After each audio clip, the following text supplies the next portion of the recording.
Across decades and continents, there are stories that seem to defy explanation. Moments when science, reason, and logic fall silent, and all that remains are questions. Some of these mysteries shook entire nations. Others revealed how fragile our understanding of the world truly is. Tonight, we look at three cases that continue to haunt investigators, scientists, and those who were there. Stories that shocked the world and were never fully explained.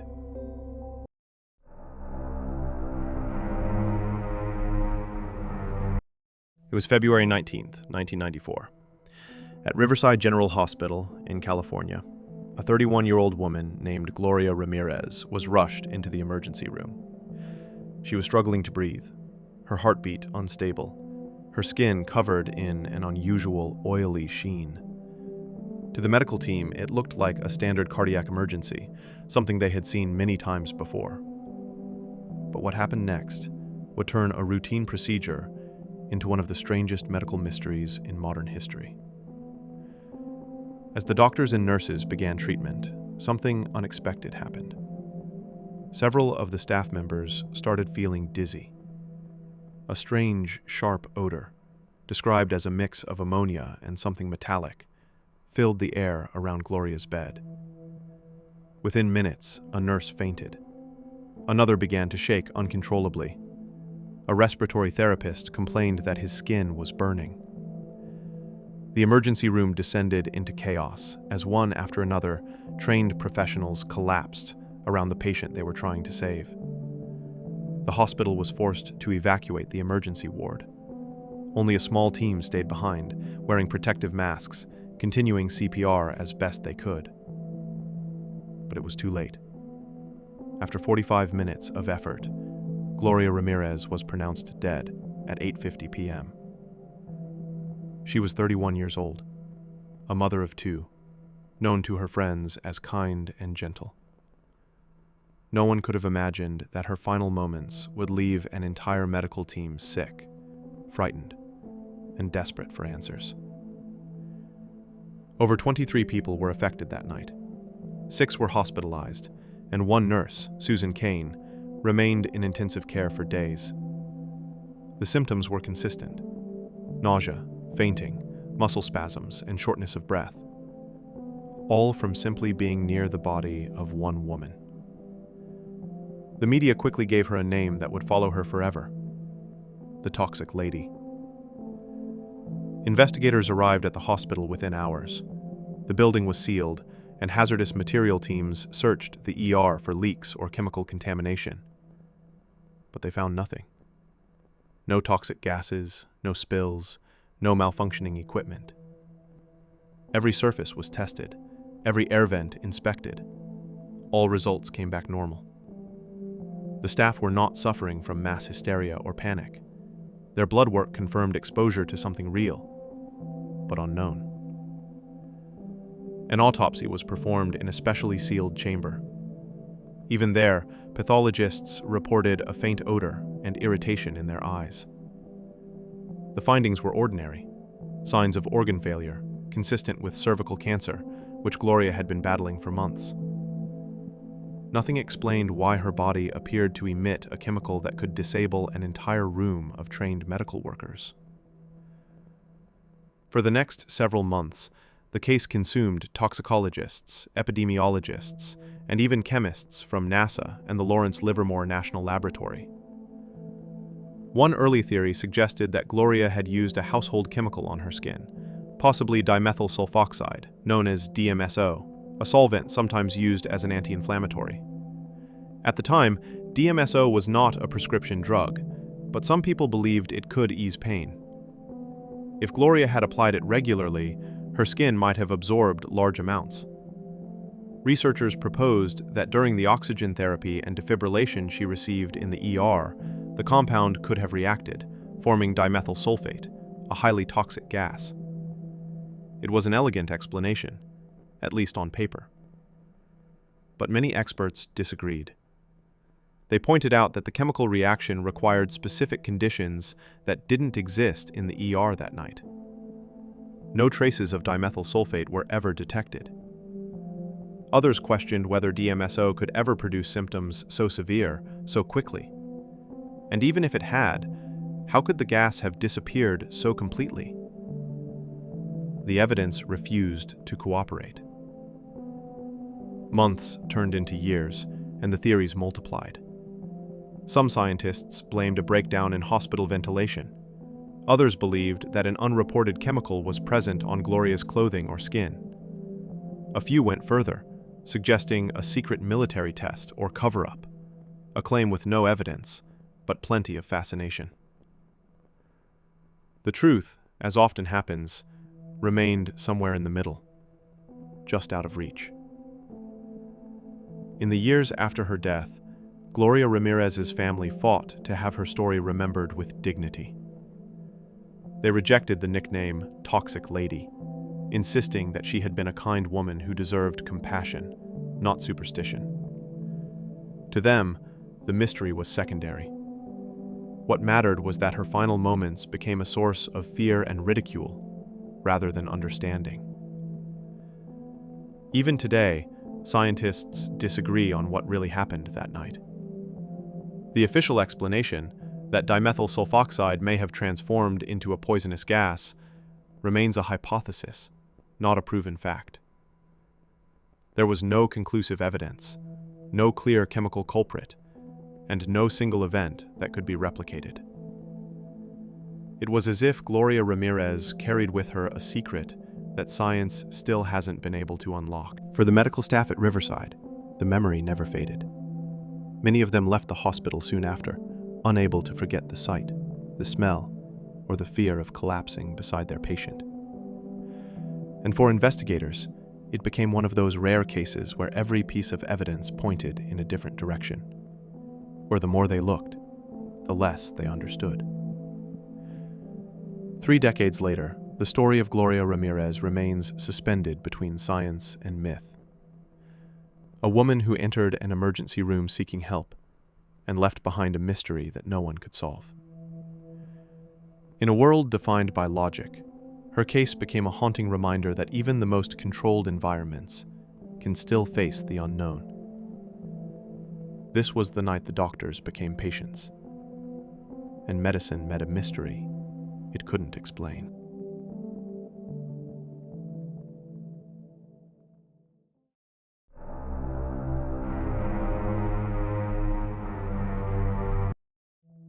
In the late 1970s, deep in the jungles of Guyana, stood a settlement that many believed was the beginning of a new world.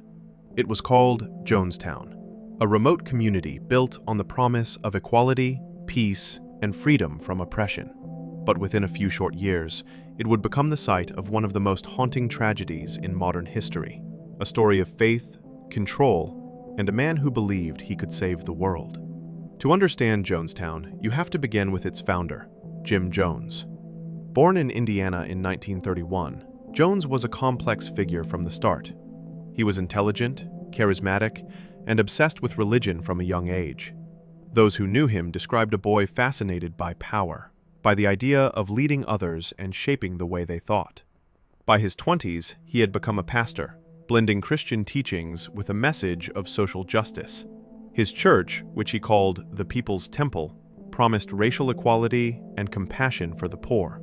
It was a message that resonated in the turbulent 1960s, a time of civil rights movements and social change. The People's Temple grew quickly. Jones attracted hundreds, then thousands of followers. He spoke of building a community where race and class no longer divided people, a place where everyone would be welcome. He fed the hungry, sheltered the homeless, and gave hope to those who had none. To outsiders, it looked like a miracle, but to those inside, something darker was taking shape. As his following grew, so did his control. Jones demanded absolute loyalty. He began holding long, exhausting meetings, testing the faith of his congregation. Criticism was forbidden. Members were encouraged to confess their sins publicly, while Jones sat in judgment. He told them that he alone could protect them from a corrupt government that wanted to destroy their mission. To his followers, he was no longer just a preacher. He was a prophet. By the mid-1970s, Pressure from the media and former members began to mount. Reports surfaced of abuse, financial manipulation, and staged healings. Journalists questioned Jones's growing paranoia and his obsession with control. In response, he decided to move his entire community out of the United States to a remote piece of land in South America. It was there, in the dense rainforest of Guyana, that Jonestown was born. At first, it seemed like a paradise. Wooden cottages, schools, gardens, a small socialist utopia powered by faith and hard work. Jones called it the Promised Land. But beneath the surface, cracks appeared quickly. The land was harsh, the heat unbearable, and food was scarce. Jones controlled every aspect of life: work hours, communication, even the mail. Armed guards patrolled the perimeter. Defection was considered betrayal. As months passed, Jones's health declined and his paranoia deepened. He began broadcasting his voice across the camp through loudspeakers, day and night. He preached that the outside world was closing in, that the U.S. government was plotting to destroy them. In long, hypnotic sermons, he told his followers that death was not an end. It was a protest against oppression. He called it revolutionary suicide. In November 1978, U.S. Congressman Leo Ryan traveled to Guyana to investigate reports of human rights violations. He arrived with journalists and concerned family members, determined to see Jonestown for himself. At first, the visit seemed peaceful. The residents smiled, sang, and spoke of unity. But later that evening, several members slipped the congressman notes begging for help to leave. Jones's illusion of harmony began to collapse. The next day, as Ryan and his group prepared to depart with several defectors, gunmen loyal to Jones ambushed them on the airstrip. The congressman and several others were killed. Back in Jonestown, Jones gathered his followers in the pavilion for one final address. He told them that enemies would soon come for them, and that there was only one way to remain free. Recordings later recovered from that day captured his voice, calm, deliberate, and final. He urged his followers to die with dignity. What followed became one of the largest mass deaths in modern history. More than 900 people lost their lives that day. Men, women, and children, believing they were taking part in an act of political protest. Jones himself was later found among them. When news of Jonestown reached the world, it was almost impossible to comprehend. How could so many people, intelligent and sincere, have followed one man to such an end? For survivors and families, the question was unbearable. Many of those who escaped said that Jones's control had been absolute, not through violence, but through faith and fear. He convinced people that they were building something sacred, and by the time they realized the truth, it was too late. In the years since, Jonestown has become a symbol, not just of tragedy, but of how easily hope can be turned into manipulation. It forced psychologists, sociologists, and spiritual leaders to confront difficult truths about obedience, belief, and the human need to belong. For every survivor, the echoes of that jungle community still linger. The songs, the sermons, and the promises that became a nightmare. Today, Jonestown stands as an overgrown clearing in the rainforest, reclaimed by nature. The buildings are gone, but the story endures. A warning about what happens when faith loses its anchor and power becomes its god. Jim Jones once preached that love could change the world. In the end, it did, but not in the way he had imagined.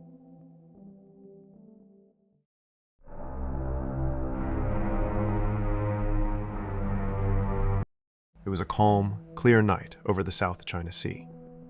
On March 8, 2014, Malaysia Airlines Flight 370 took off from Kuala Lumpur, bound for Beijing. The aircraft, a Boeing 777, carried 239 people, passengers and crew from more than a dozen countries. The flight was routine, the crew experienced, the weather perfect. At 12:41 a.m., the plane lifted off the runway and climbed steadily into the darkness. Less than an hour later, it vanished. At 1:19 a.m., the last words from the cockpit were transmitted to air traffic control. Good night. Malaysian 370. Moments later, the plane's transponder, the system that identifies aircraft on radar, was turned off. All communication stopped. On the screens of air traffic controllers, the aircraft disappeared without a trace. No distress signal, no mayday, no sign of trouble, just silence. At first, officials believed it was a technical issue, perhaps a transponder malfunction. Search and rescue teams began sweeping the waters off the Vietnamese coast, expecting to find debris within hours. But as dawn broke, there was nothing. No wreckage, no oil slick, no sign of an accident. The plane had simply vanished from the sky. Then came the revelation that changed everything. Military radar in Malaysia had tracked an unidentified aircraft making a sharp turn west, away from its planned route, and crossing back over the Malay Peninsula. It wasn't heading toward Beijing anymore. It was flying toward the vast Indian Ocean. The realization hit investigators like a wave. This was no simple mechanical failure. Something, or someone, had taken control of Flight 370. For days, the search expanded. Ships and planes from multiple nations scoured thousands of square kilometers of ocean. Families waited in airports and hotels, clinging to hope that their loved ones had survived. But the more time passed, the more impossible it seemed. By the end of the first week, authorities admitted what few wanted to believe. The plane was gone. Satellite data soon provided a faint trail, a series of electronic handshakes between the aircraft and a satellite operated by Inmarsat. Though not designed for tracking, these signals revealed that the plane had continued flying for nearly 7 more hours after it disappeared from radar. It followed a long arc over the Indian Ocean, before fading out completely. The data pointed to one conclusion. Flight 370 had ended somewhere in the southern Indian Ocean, far from any land, in some of the most remote waters on Earth. The discovery raised more questions than answers. Why had the plane turned back? Who had disabled its communication systems? And what happened in those final hours before the signal vanished? Investigators studied every possibility. Hijacking, electrical fire, pilot suicide, even a sudden depressurization that left everyone on board unconscious. But none of these explanations fit all the facts. Attention soon turned to the man at the controls, Captain Zahari Ahmad Shah, a veteran pilot with more than 18,000 hours of flight time. Some claimed he had been distraught over personal issues and might have intentionally diverted the plane. Others, including friends and colleagues, rejected that idea completely. He was experienced, calm, and deeply devoted to flying. There was no evidence that he planned anything unusual that night. His home flight simulator was examined by investigators, who found routes similar to MH370's final path, but even that proved inconclusive. It could have been coincidence. It could have been practice. No one knew for sure. The search for Flight 370 became one of the largest and most expensive in aviation history. Over 120,000 square kilometers of ocean floor were scanned using sonar and underwater drones. For years, the world watched as ships mapped the seabed, tracing canyons and ridges that had never been seen before. But despite all the technology, the wreckage remained hidden. Then, in 2015, a breakthrough. A piece of the plane's wing, known as a flaperon, washed ashore on Réunion Island, thousands of kilometers away from where the plane was last seen. Over the next few years, more fragments appeared on coastlines in Madagascar, Tanzania, and Mozambique. All were confirmed to belong to MH370. The debris proved that the plane had indeed crashed into the southern Indian Ocean. But it didn't explain why. Theories multiplied, some plausible, others far-fetched. Mechanical failure, cabin fire, hypoxia, hijacking, even state-level conspiracy. Every clue seemed to lead to another question. For aviation experts, the absence of a definitive answer was almost unbearable. Air travel had always been built on precision, on systems designed to prevent uncertainty.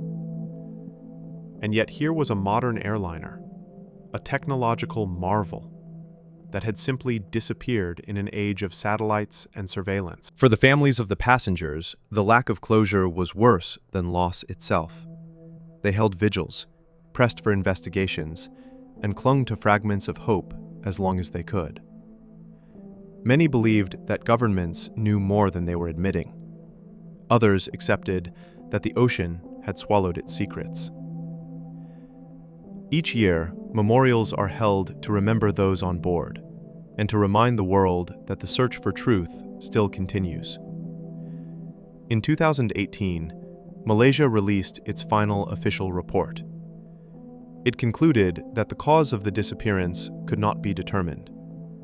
Human intervention could not be ruled out, but neither could a technical failure. The words felt hollow, the kind of ending that isn't an ending at all. Today, the disappearance of Flight MH370 remains one of the greatest mysteries in aviation history. In a time when nearly every movement on Earth can be tracked, an entire aircraft, and everyone on it, vanished without explanation. For investigators, it was a humbling reminder that even now, there are still places where our technology cannot reach. Some believe that one day, the ocean will give up its secrets. That somewhere, miles beneath the waves, lies the truth about what really happened. But until that day comes, Flight MH370 will remain a symbol, not of tragedy alone, but of how fragile our sense of certainty can be. A plane disappeared into the dark, and with it, 239 stories that the world is still waiting to hear. Some mysteries fade with time. Others grow stronger, living on in questions that may never be answered. From hospitals and hidden communities to the skies above us, the truth is often closer than we think, yet just out of reach. If you enjoyed this episode of Black Tapes, don't forget to subscribe, leave a comment, and share your thoughts below. Your support helps us continue exploring the stories that still echo through history. Until next time, stay curious and never stop searching for the truth.